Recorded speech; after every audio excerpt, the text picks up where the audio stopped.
ಭಾರತದ ಮೊದಲ law minister, Bharat ಸಂವಿಧಾನದ ಕರಡು ಸಮಿತಿಯ ಅಧ್ಯಕ್ಷರು. ಅಷ್ಟೇ ಅಲ್ಲ ರೀ, ಒಬ್ಬ ಮಹಾನ್ ನಾಯಕನ ಬಗ್ಗೆ ತಿಳಿದುಕೊಳ್ತಾ ಅಷ್ಟೇ ಅಲ್ಲ ರೀ, ಅವರು ಪಟ್ಟಂತ ಅವಮಾನಗಳು, ನೋವುಗಳು, ಒಂದು ವರ್ಗಕ್ಕೆ ದೇವರನ್ನಾಗಿಸಿದಂತಹ ಅವರ ಒಂದು ವ್ಯಕ್ತಿತ್ವ ಇದೆಯಲ್ಲ, ಅವರ ಸಾಧನೆಗಳ ಬಗ್ಗೆ ನಾವೆಲ್ಲ ತಿಳ್ಕೊಂಡಿದ್ದೀವಿ. ಅವರ ಸಾಧನೆಗಳು, ಅವರ ಒಂದು ಎಲ್ಲವನ್ನು ನಾವು ತಿಳ್ಕೊಂಡಿದ್ದೀವಿ. ಆದರೆ ಅವರು ಪಟ್ಟಂತಹ ನೋವು, ಅವಮಾನಗಳನ್ನ ತಿಳ್ಕೊಳ್ಳುವಂತ ಪ್ರಯತ್ನ ಈ ಒಂದು ವಿಡಿಯೋ ಆಗಿರುತ್ತೆ. ಈಗಾಗಲೇ ಗೊತ್ತಾಗಿದೆ ನಿಮಗೆ ಯಾರು ಮಹಾನ್ ನಾಯಕ, ಯಾರು ಮೂಕ ನಾಯಕ, ಯಾರು ದಲಿತರ ಸೂರ್ಯ. ಅವರೇ ನಿಮ್ಮ ಎಲ್ಲರ ನೆಚ್ಚಿನ ಯುಗ ಪುರುಷ, ಮಹಾನ್ ನಾಯಕ ಡಾಕ್ಟರ್ BR ಅಂಬೇಡ್ಕರ್. ಅವರ ಬಗ್ಗೆ ಇವತ್ತು ನಾವು ತಿಳ್ಕೊಳ್ತಾ ಹೋಗೋಣ. ಅಂಬೇಡ್ಕರ್ ಅವರು ಏಪ್ರಿಲ್ 14, 1891ರಲ್ಲಿ ರಾಮ್ಜಿ ಸಕ್ಪಾಲ್ ಮತ್ತು ಭೀಮಾಬಾಯಿ ಎಂಬುವರ ಮಗನಾಗಿ ಮಧ್ಯಪ್ರದೇಶದ ಒಂದು ಮಿಲಿಟರಿ ಕಂಟೈನ್ಮೆಂಟ್ ನಲ್ಲಿ ಒಬ್ಬ ಮಗನಾಗಿ ಜನಿಸ್ತಾರೆ. ಇವರು 14ನೇ ಮಗುವಾಗಿ ಜನ್ಮವನ್ನು ತಾಳ್ತಾರೆ. ರಾಮ್ಜಿ ಇಂಡಿಯನ್ ಆರ್ಮಿನಲ್ಲಿ ಕೆಲಸ ಮಾಡ್ತಾ ಇರ್ತಾರೆ. ತಾಯಿ ಈ ಒಂದು ಅಂಬೇಡ್ಕರನ್ನ ಪ್ರೀತಿಯಿಂದ ಭೀಮ್ ಅಂತ ಕರೀತಾ ಇರ್ತಾರೆ. ಭೀಮಾಬಾಯಿ ಗರ್ಭ ಧರಿಸಿರುವಾಗಲೇ ಒಬ್ಬ ಸನ್ಯಾಸಿ, ನಿನ್ನ ಮಗ ಪ್ರಪಂಚದಲ್ಲೇ ಪ್ರಸಿದ್ಧ ವ್ಯಕ್ತಿಯಾಗಿ ಬೆಳೆಯುತ್ತಾನೆ ಎಂದು ಭವಿಷ್ಯವನ್ನ ನುಡಿಯುತ್ತಾನೆ. ಆದ್ದರಿಂದ ತಂದೆ ತಾಯಿ 2 ವರ್ಷಗಳವರೆಗೂ ಗಮನಿಸ್ತಾರೆ ಡಾಕ್ಟರ್ BR ಅಂಬೇಡ್ಕರ್ ಚಲನವಲನಗಳನ್ನ. ಆ ಸನ್ಯಾಸಿ ಮಾತುಗಳು ನೆನಪಾಗಿ ಮಗನ ಮೇಧಸ್ಸನ್ನ ತಿಳಿದು ಒಳ್ಳೆಯ ಶಿಕ್ಷಣವನ್ನ ಕೊಡಿಸಲು ಮುಂದಾಗ್ತಾರೆ. 2 ವರ್ಷಗಳ ನಂತರ ಮಧ್ಯಪ್ರದೇಶದಿಂದ ಅವರು ರತ್ನಗಿರಿಯ ಡೆಪೋಲಿಗೆ ಶಿಫ್ಟ್ ಆಗ್ತಾರೆ. ಯಾಕೆ ಸರ್ ಅಂದ್ರೆ ಮಗನಿಗೆ ಒಳ್ಳೆಯ ವಿದ್ಯಾಭ್ಯಾಸವನ್ನ ಕೊಡಿಸುವ ಸಲುವಾಗಿ. ಅಂದರೆ 5 ವರ್ಷದ ನಂತರ ಭೀಮ್ನ ಶಾಲೆಯಲ್ಲಿ ಸೇರಿಸಿದರು. ಆದರೆ ಅವರಿಗೆ ಸಿಗುವ ಆರ್ಮಿ ಪೆನ್ಷನ್ ನಿಂದ ಅವನ ಶಿಕ್ಷಣ ಮತ್ತು ಫ್ಯಾಮಿಲಿಯನ್ನು ನಡೆಸಲು ಕಷ್ಟವಾದಾಗ ಮಹಾರಾಷ್ಟ್ರದಲ್ಲಿರ್ತಕ್ಕಂಥ ಒಬ್ಬ ಸ್ನೇಹಿತರು ಸತಾರದ ಒಂದು ಉದ್ಯೋಗವನ್ನ ನೋಡಿಸ್ತಾರೆ. ಆಗ ತನ್ನ ಫ್ಯಾಮಿಲಿ ರತ್ನಗಿರಿಯಿಂದ ಸತಾರಾಗೆ ಶಿಫ್ಟ್ ಆಗ್ತಾರೆ. ಅಲ್ಲಿನ ಚಿಕ್ಕ ಮನೆಯಲ್ಲಿ ವಾಸಿಸುತ್ತಿದ್ದ. ಆದರೆ ಕೆಲವು ದಿನಗಳಲ್ಲಿಯೇ ಭೀಮಾಬಾಯಿ ತೀರಿಕೊಳ್ತಾರೆ. ಆಗ ಭೀಮ್ ಚಿಕ್ಕಮ್ಮ ವೀರ ಜವಾಬ್ದಾರಿಯನ್ನ ವಹಿಸಿಕೊಳ್ತಾಳೆ.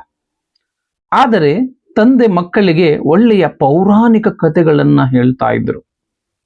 ಭೀಮ್ ತನ್ನ ಬಾಲ್ಯವನ್ನ ತುಂಬಾ ಸಂತೋಷದಿಂದ ನಡೆಯಿತು. ಆದರೆ ಮತ್ತೆ ಅವನ ಜೀವನ ತುಂಬಾ ದುಃಖಮಯವಾಗಿತ್ತು. ಭೀಮ್ ಮನೆಯಿಂದ ಶಾಲೆಗೆ ಹೋದಂತೆ ಹೊರಗಿನವರು ಮತ್ತು ಶಾಲೆಯಲ್ಲಿ ತನ್ನ ಕುಟುಂಬವನ್ನ ಪ್ರತ್ಯೇಕವಾಗಿ ಗಮನಿಸುತ್ತಾ ಇರ್ತಾನೆ. ಅಂದರೆ ಅತ್ಯಂತ ಪ್ರಮುಖವಾಗಿ ಶಾಲೆಯಲ್ಲಿ ಗಮನಿಸ್ತಾನೆ.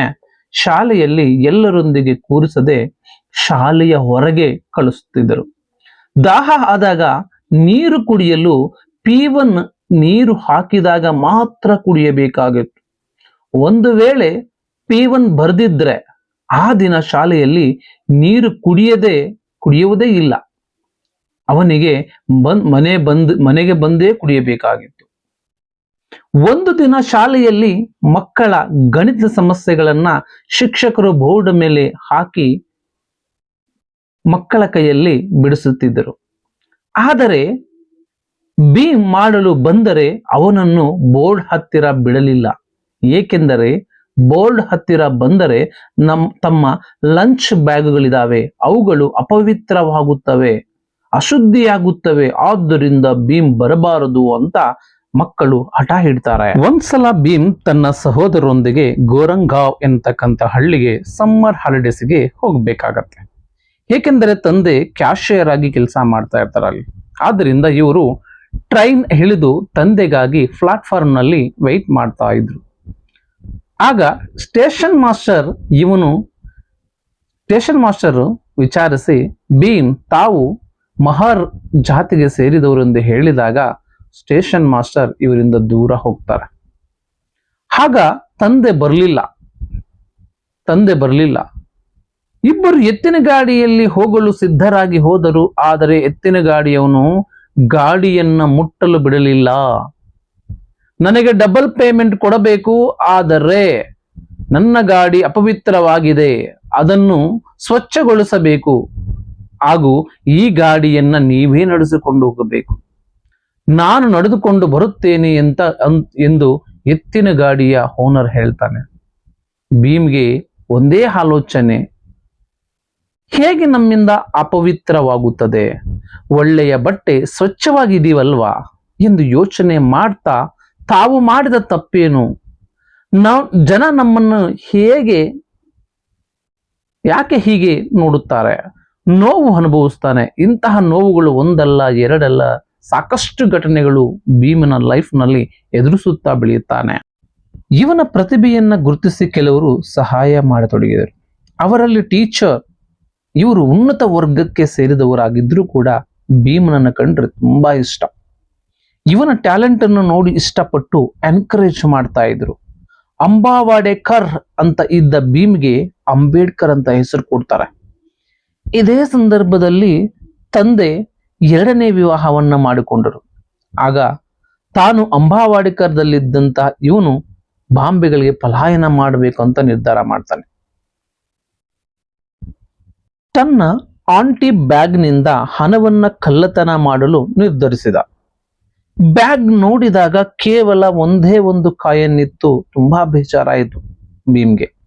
ಆ ಕಾಯನನ್ನೇ ಹಲ್ಲೆ ಹಾಕಿ ಏನಾದ್ರೂ ಆಗ್ಲಿ ನಾನು ತುಂಬಾ ಚೆನ್ನಾಗಿ ಓದಬೇಕು ಎಂದು ನಿರ್ಧರಿಸಿದ. ಎಲ್ಲ ಶಿಕ್ಷಕರ ಗಮನವನ್ನ ಸೆಳೀತಾನೆ. ಆಗ ಭೀಮ್ ತಂದೆಯನ್ನ ಟೀಚರ್ ಕರೆದು, ಇವನಿಗೆ ತುಂಬಾ ಟ್ಯಾಲೆಂಟ್ ಇದೆ, ಇವನ ಎಜುಕೇಶನ್ ಅನ್ನ ನಿಲ್ಲಿಸಬೇಡಿ, ಒಳ್ಳೆಯ ಶಿಕ್ಷಣವನ್ನ ಕೊಡಿಸಿ ಎಂದು ಸಲಹೆಯನ್ನ ತಂದೆಗೆ ಟೀಚರ್ಸ್ ಮಾಡ್ತಾರೆ. ಅವರು ಅಂಬಾವಾಡೇಕರ್ನಿಂದ ಬಾಂಬೆಗೆ ಫ್ಯಾಮಿಲಿಯನ್ನ ಶಿಫ್ಟ್ ಮಾಡ್ತಾರೆ ಭೀಮ್ರಾವನ್ನ ಓದಿಸಕ್ಕೆ. ಆದರೆ ಒಂದು ಚಿಕ್ಕ ಮನೆಯನ್ನ ಬಾಡಿಗೆಗೆ ತಗೊಳ್ತಾರೆ. ಅದು ಕೂಡ ತುಂಬಾ ಗಲಾಟೆ ಮತ್ತು ಶಬ್ದಗಳಿಂದ ಕೂಡಿದಂತ ಪ್ರದೇಶ, ಓದಕ್ಕೆ ಸಮಂಜಸವಾಗಿರ್ಲಿಲ್ಲ. ಆದ್ದರಿಂದ ರಾಮ್ಜಿ ಭೀಮನನ್ನ ನಿದ್ದೆ ಮಾಡಕ್ಕೆ ಹೇಳಿ 2 ಗಂಟೆ ರಾತ್ರಿಗೆ ಹೆಬ್ಬಿಸ್ತಾ ಇದ್ರು ಓದ್ಕೊಳಕ್ಕೆ. ತುಂಬಾ ಪೀಸ್ಫುಲ್ ಆಗಿತ್ತು. ಪ್ರಶಾಂತವಾಗಿರುವಂತಹ ವಾತಾವರಣದಲ್ಲಿ ಭೀಮ್ ಓದ್ತಾ ಇದ್ರು. ಆದ್ರೆ ತುಂಬಾ ನೋವಿನ ಸಂಗತಿ ಏನಪ್ಪಾ ಅಂದರೆ, ತುಂಬಾ ಮಾಡರ್ನ್ ಆಗಿ ಬೆಳೆದಿರುವಂತಹ ಸಿಟಿಯಲ್ಲೂ ಕೂಡ ಹಳ್ಳಿಯಂತೆ ಸಿಟಿನಲ್ಲೂ ಕೂಡ ಜಾತಿ ವ್ಯವಸ್ಥೆ, ಆ ಒಂದು ಅವಮಾನಿಸುವಂತ ಕೃತ್ಯಗಳಿತ್ತು. ಇದು ತುಂಬಾ ನೋವಿನ ಸಂಗತಿ. Doctor BR Ambedkar. ಭೀಮ್ರಾವ್ಗೆ ಸಂಸ್ಕೃತ ಕಲಿಯಲು ತುಂಬಾ ಇಷ್ಟ ಇತ್ತು. ಆದರೆ ದಲಿತರು ಸಂಸ್ಕೃತವನ್ನ ಕಲಿಯಬಾರದು. ಆ ರೀತಿಯಲ್ಲಿ ಪರ್ಷಿಯನ್ ಭಾಷೆಯನ್ನ ಕಲ್ತ್ಕೊಳ್ತಾರೆ. ನಂತರ ಸಂಸ್ಕೃತಿಯನ್ನ ಸ್ವತಃ ಡಾಕ್ಟರ್ BR ಅಂಬೇಡ್ಕರ್ ಅವರೇ ಕಲಿತಾರೆ. 17ನೇ ವಯಸ್ಸಿನಲ್ಲಿ ಭೀಮ್ಗೆ ರಮಾಬಾಯಿ ಎಂಬುವ ಜೊತೆ ವಿವಾಹವನ್ನ ಮಾಡ್ತಾರೆ. 17ನೇ ವಯಸ್ಸಿನಲ್ಲಿ ಮೆಟ್ರಿಕ್ಯುಲೇಷನ್ ಪದವಿಯನ್ನ ಪೂರ್ಣಗೊಳಿಸಿದ ಮಹರ್ ಜಾತಿಯಲ್ಲಿ ಮೊದಲ ವ್ಯಕ್ತಿ ಅಂತ ಪ್ರಸಿದ್ಧಿಯಾಗಿದ್ದರು ಡಾಕ್ಟರ್ BR ಅಂಬೇಡ್ಕರ್. ಅದುವರೆಗೂ ಮೊದಲು ಯಾರೂ ಕೂಡ SLC ಯನ್ನ ಪಾಸ್ ಮಾಡೇ ಇಲ್ಲ ಮಹರ್ ಜಾತಿಯಲ್ಲಿ. ಇಂಟರ್ಮೀಡಿಯೇಟ್ ಅನ್ನು ಕೂಡ ಫಸ್ಟ್ ಕ್ಲಾಸ್ ನಲ್ಲಿ ಪಾಸ್ ಆಗ್ತಾರೆ. ತಂದೆಯ ಆರ್ಥಿಕ ಸಮಸ್ಯೆಯಿಂದ ಉನ್ನತ ವ್ಯಾಸಂಗ ಮಾಡಲು ಕಷ್ಟವಾಗಿತ್ತು. ಆಗ ಭೀಮ್ನ ಸ್ನೇಹಿತ ಒಬ್ಬ ಬರೋಡದ ಗಾಯಕ್ವಾಡ್ ಭೀಮನ ಬಗ್ಗೆ ಈ ಒಂದು ಗಾಯಕ್ವಾಡ್ ಮಹಾರಾಜರ ಹತ್ರ ಎಲ್ಲವನ್ನು ಕೂಡ ವಿವರಿಸ್ತಾರೆ. ಆಗ ಗಾಯಕ್ವಾಡ್ ರಾಜ ಸ್ಕಾಲರ್ಶಿಪ್ ಕೊಡಕ್ಕೆ ಮುಂದೆ ಬಂತಾರೆ. ಆಗ ಬಾಂಬೆ ಯೂನಿವರ್ಸಿಟಿಯಿಂದ BA ಕಂಪ್ಲೀಟ್ ಮಾಡ್ತಾರೆ. ಅಂದ್ರೆ ಮಹರ್ ಜಾತಿಯಲ್ಲಿ BA ಪದವಿಯನ್ನ ಪಡೆದಂತಹ ಮೊದಲಿಗ ಅಂತ ಕರೀತಾ ಹೋಗ್ತೀವಿ. ಆಗ ಸಿವಿಲ್ ಸರ್ವಿಸ್ ನಲ್ಲಿ ಜಾಬ್ ಕೊಡ್ತಾರೆ. ಆದರೆ 2 ವರ್ಷಗಳ ನಂತರ ಮತ್ತೆ ತಮ್ಮ ಬಾರಿಗೆ ಹೋದಾಗ ಬರಬೇಕಾಗುತ್ತದೆ. ಕಾರಣ ತಂದೆಯ ಅನಾರೋಗ್ಯದಿಂದ ಮರಣ ಹೊಂದ್ತಾರೆ.